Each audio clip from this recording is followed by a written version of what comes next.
What's going on, YouTube? It's Spoot with Fort Misery Gaming, your favorite person to bring you possibly good news. So, we are sitting here on the endings, the options screen. So as you all know, every time they add something to notices, they don't give you a cute little exclamation mark.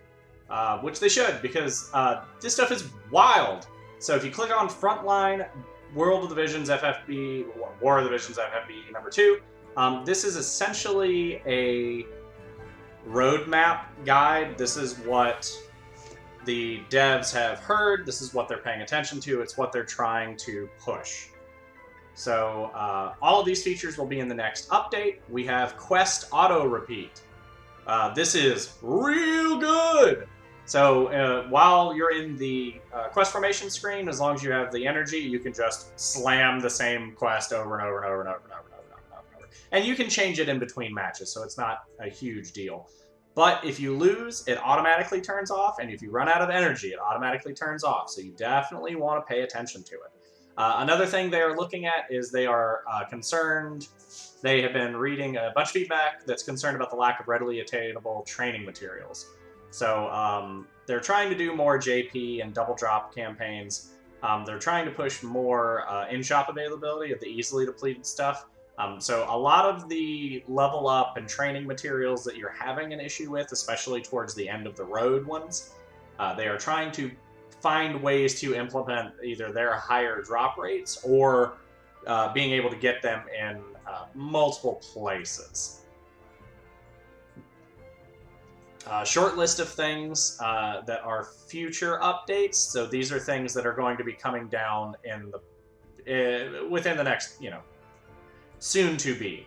Like the updated job materials and awakening materials and quest auto repeat are going to be the very next update. And then here's the stuff that you can pay attention to sort of in the long run. So they're going to be introducing raids, dungeon-style event quests, so you'll have to do multiple stages in quick succession. A vibrate function, so supposedly it's supposed to like shake your phone when you've cleared a quest. That's probably good. Bravery reset, this has been kind of an issue for a lot of people. It will go back to 10 at the end of a quest no matter what, so you will not be able to start with chickens anymore. So that's a pretty good run, actually. They are updating the hard quest list. Battles will have improved camera tracking, especially for KO units, so the camera and the AI doesn't like sort of jump around as much as it normally does. That's also very good. AI, performance improvements, they have a specific thing here, so I don't know if this means that your AI is just suddenly going to be better than, a hot bowl of cereal, so to speak. The computer units will be less likely to perform abilities or magic with casting time on enemy units that are already down. So if they're dead, you shouldn't accidentally target them with something that takes a charge spell. Equipment. When crafting plus equipment, a chart will display showing the types, assault, magic, etc. of the items used as materials, and the players will be able to select which type they want the equipment item to inherit. So if you're using multiple types and they have different kinds of bonuses, like I said, assault, magic, etc., the secondary stats, you will actually be able to choose, I guess, which one you want to do. The UI for equipment craft, the equipment tab is supposed to be updated. Guilds, improved barracks functionality. When assigning a unit to the barracks, players will be able to select whether that unit's faith stat increases or decreases. JP bravery boosting qualities of the barracks will remain unchanged. So this looks like that you can actually bump up faith upcoming in the barracks as well. Shops, interactive improvements. If you're using the slide bar at the bottom of a shoppable item, it'll actually just give you the max amount. So I guess that's fine. Ability board, visibility improvements. When tapping abilities on the ability board, main commands and sub-commands will now be more clearly indicated in the window. That is a huge deal. So hopefully, instead of using orange and red, they give it a little bit more of like maybe an icon indication or something to that effect. Honestly, they could just make a really big M or a really big S, because that is a big deal for a lot of people. Multi-quests, kick function. If they remain unresponsive during the preparation phase, you can dunk them. Real good. Vibration feature. When it is your turn in multi-battle and the multi-quests, your phone will vibrate to tell you that it's your turn. Big deal, because we all hate dealing with people that just sit there for a half an hour and you just have to leave. Hate stat variability. Currently equipping the Vow of Love vision card using the hide ability and other such actions change the degree to which the enemy units target certain allied units. However, more actions will be updated so that they can also affect a unit's hate stat. We've gone over this a couple of times, but I'll give you a brief run over. Hate is essentially threat. It's provoke. It's how likely is an enemy unit to attack this unit over that unit. Generally, it is called the hate stat in War of the Visions. So if you put the Vow of Love, which gets you nominal increases to your hate stat on like a tank, if an enemy has a choice between the tank or another unit, they will always choose the unit with the most hate on them, so whatever their number is. It isn't a stat that you can really look up, so it's kind of just a baseline number. Ability selection in auto mode. Players will be able to select what abilities the AI can use for each turn. That will be a huge deal. You can stop Medina from nuking one single enemy with their limit break. Battle pace improvements. They're investigating ways to reduce the time needed to complete a battle.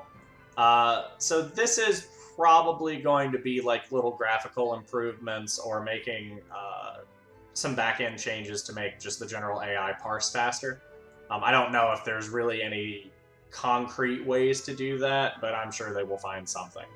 Equipment. You have increased options for equipped items. Player will be able to sell, craft, and dismantle, even if they are equipped to units.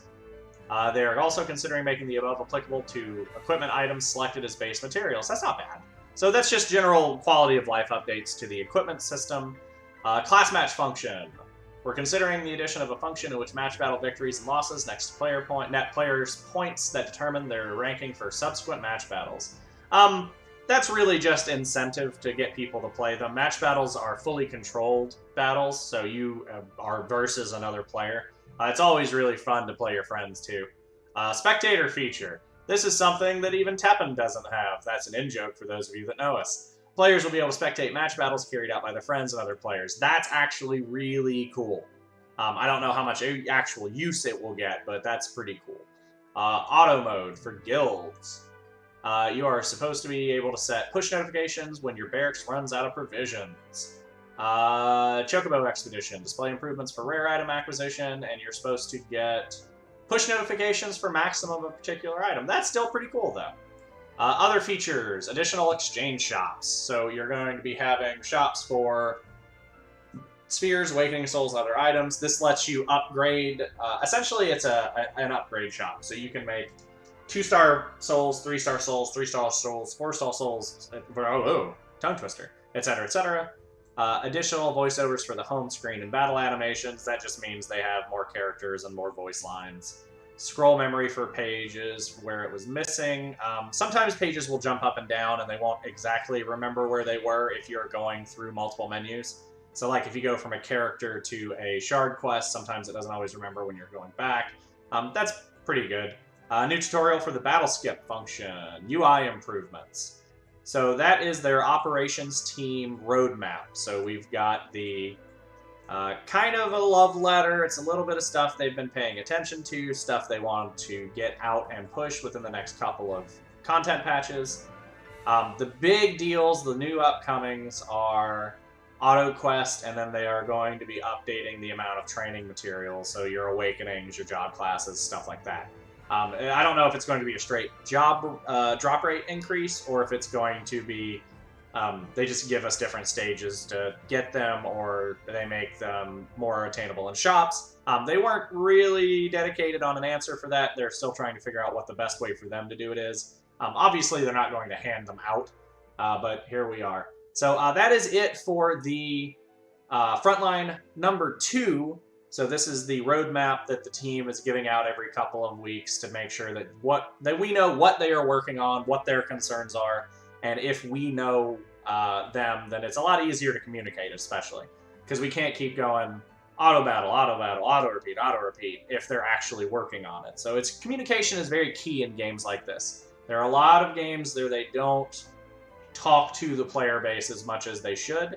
And there are some games that have recently started doing it, like Pokemon Masters was quiet on all fronts the first couple of months of its life, and then once the team realized that they needed to sort of double down on communication, it really turned into a much, much better game. It's good for optics that the War of the Visions team is starting out this way. If they are starting, like, we are going to be as transparent as possible, we are going to keep you updated on things we are concerned about, we're going to tell you which of your concerns we are working on, this is all good news. So, like it if you like it. Like it, subscribe, hit a thumbs up button, tell your friends, tell your grandmother, share it with your family, gather around the dinner table and have everybody read all these War of the Visions updates that they don't care about so you can be sequestered some more. And take care of your friends and everybody, because, you know, it's kind of rough out there. Mobile games are really keeping us together.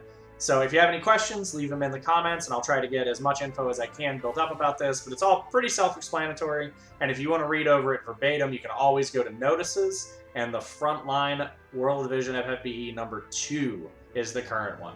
Alright guys, y'all have a good one, and don't get miserable.